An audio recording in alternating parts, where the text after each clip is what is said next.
Ja.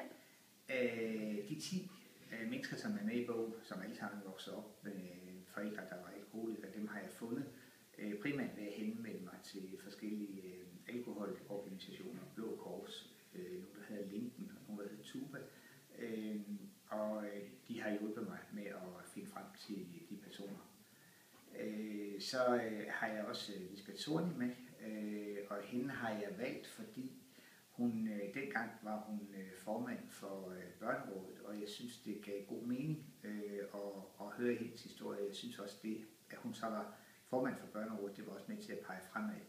Og så var der så havde hun en lidt anden historie end nogle af de andre, der var med. Så det var vigtigt for mig at have nogle forskellige personer med, så det var nogle forskellige personer. Det er vigtigt for mig at også få den pointe med, at alkoholisme, det er ikke noget, der kun rammer i socialt dårlige lag, det rammer rig og fattig, og både i København og Lolland og Jylland og over hele landet. Så det var vigtigt, at det var nogle meget forskellige personer, jeg havde